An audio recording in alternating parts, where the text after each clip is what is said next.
Sandiaga Uno nyindir Anies soal utang 50M. Jangan lupa subscribe MNA24 dan inilah podcast politik kok gitu.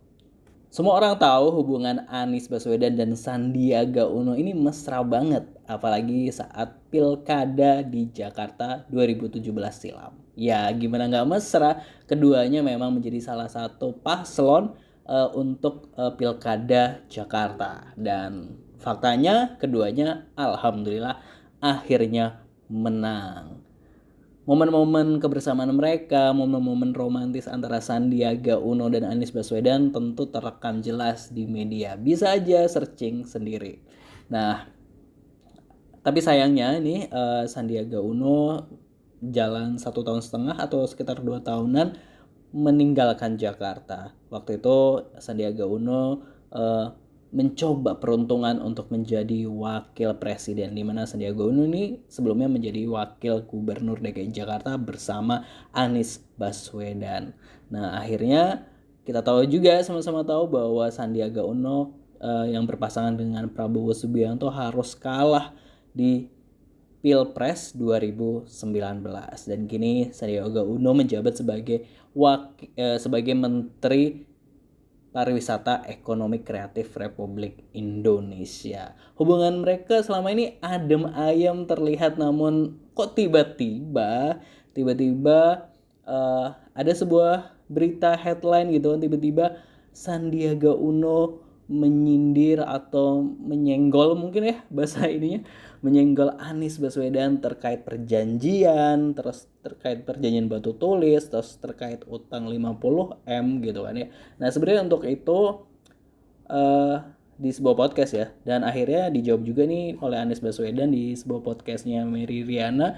Di sana Anies menjelaskan terkait perjanjian batu tulisnya. Jadi buat teman-teman yang pengen tahu atau sebenarnya dari sisi, kan selama ini kan kayak dari sisinya si Sandiaga Uno, terus kalau pengen tahu dari sisinya si Anies Baswedan ya tinggal search aja gitu. Nah, tapi kan gini, kok tiba-tiba si Sandiaga Uno nyindir Anies ya, nyinggung Anies nih ya, nyenggol Anies ya. Kenapa? Kan selama ini hubungannya ya baik-baik aja, terus berteman. Di beberapa kesempatan kita juga melihat Anies dan Sandi sempat bertemu jadi pembicara di momen-momen yang berbarengan dan fan-fan aja tuh. Tapi kenapa tiba-tiba begitu gitu kan ya.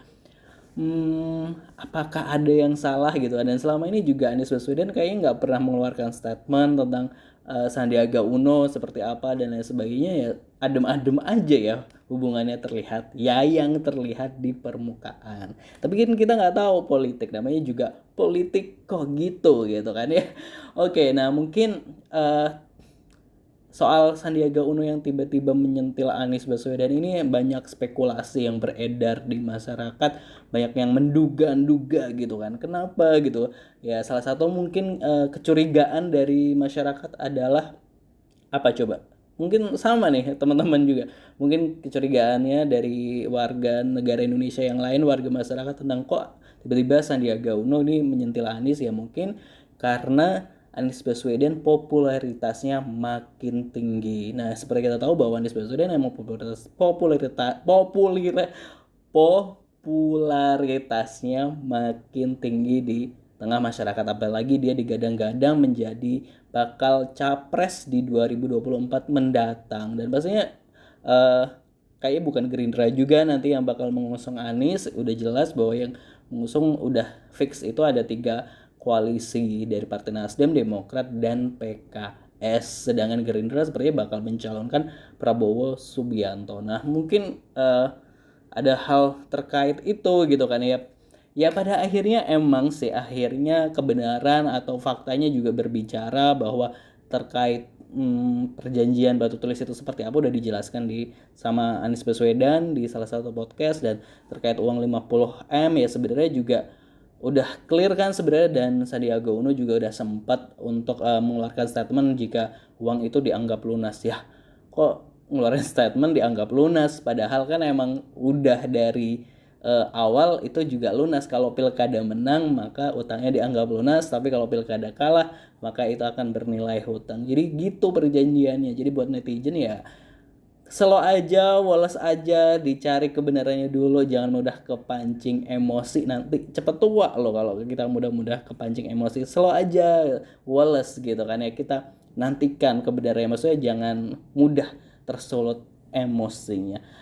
Ya gimana ya, namanya juga politik, ya bisa aja dulu mesra-mesraan tapi bisa aja nanti lawan-lawanan, jadi woles aja, nanti abis lawan-lawanan tiba-tiba berkoalisi lagi gitu kan ya, jadi ya udah gitu kan. Tapi yang jelas adalah tetap digarisbawahi bahwa kalau dulu pernah mesra, ya kenapa harus sekarang lawan-lawanan, maksud gua kenapa harus kita adu-aduan. Kalau emang udah clear ya udah clear lah, udah nggak usah dibahas-bahas lagi, namanya juga dulu udah sama-sama menang kok gitu kan, sama-sama menikmati menjadi pemimpin di Jakarta kok gitu, sama-sama apa ya, maksudnya kayak ya menang gitu loh untuk Jakarta gitu. Terus kenapa harus diungkit-ungkit masa lalu yang biarlah berlalu. Lalu bagaimana terkait statement Anies Baswedan ini saat ditanya oleh Mary Riana di channel YouTube-nya, seperti apa pendapat Anies Baswedan tentang seorang Sandiaga Uno? Ya, kita coba dengarkan baik-baik terlebih dahulu. Pak Sandiaga Uno. Jadi gini, Pak Sandi itu ibu kita bersahabat. Ibu kita teman sekelas sejak kuliah. Jadi Ibu Min Uno dengan Ibu Aliyah itu satu kelas di Bandung. Namanya Fakultas Pedagogi Unpad. Wow. Dan kami adalah sama-sama anak pendidik. Oke. Ibu kami dua-duanya guru. Iya. Dan kami keluarga guru, Pak Sandi juga keluarga guru. Pamannya guru, saudara-saudaranya guru, semuanya adalah orang dari destinasi guru. Iya. Kami bersahabat sejak lama dan tidak pernah membayangkan bahwa persahabatan dari ibu kepada anak kemudian berjalan bersama di pilkada dan bertugas bersama. Jadi partner bahkan. Ya, jadi Pak Sandi akan selalu menjadi sahabat sampai kapanpun, dan beliau dan keluarga selalu menjadi saudara kita sampai kapanpun. Nah itu tadi, Anies Baswedan masih menganggap Sandiaga Uno tetap sebagai sahabat, tetap sebagai saudara. Wah, patut banget ya diteladani. Jadi nggak usah terlalu baper, nggak usah terlalu ditanggapi yang serius. Ya udah, orang mau nganggap kita apa, yang penting kita tetap baik. Intinya gitu ya pokoknya. Oke, terima kasih udah nonton, udah dengerin ya. Lebih banyak dengerin ya daripada nonton, karena emang video konsepnya sederhana. Terima kasih, jangan lupa di subscribe. Wassalamualaikum.